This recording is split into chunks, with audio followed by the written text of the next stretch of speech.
So we've decided to print our workbook, but we want to avoid making the same mistake as Sean did and wasting lots of paper.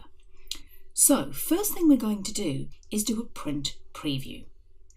Now I've noticed that Connor has done some fantastic sales, so I'm just going to select that and highlight it in yellow.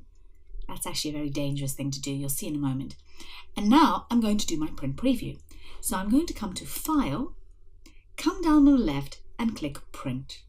The shortcut is Control-P. This brings us to our print options, so it doesn't immediately print.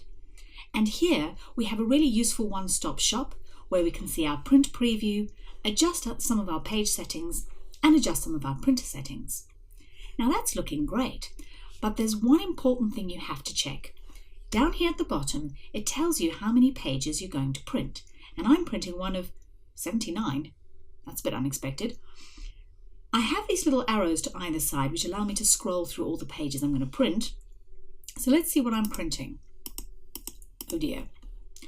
And that is why it is really dangerous to highlight an entire row or entire column, because if there is data somewhere else in the workbook, you may end up printing 78 yellow stripes, which is really not what we want. So just as well, we did that print preview. Now let's look at some of the options we have for addressing the problem. So I'm going to come out of the print section by clicking the back button or the escape key. First thing I'm going to do is get rid of that yellow stripe. So click the drop down, no fill.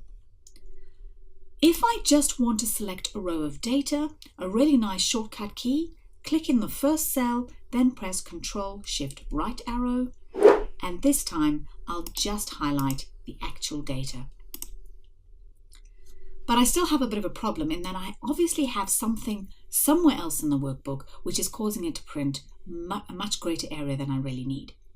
One way of getting around this is to select just the data you want to print. And actually, having thought about it, I don't actually want total sales or commission either.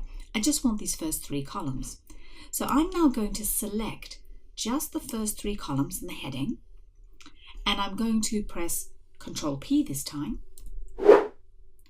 and nothing's changed. There's one more little change we need to make.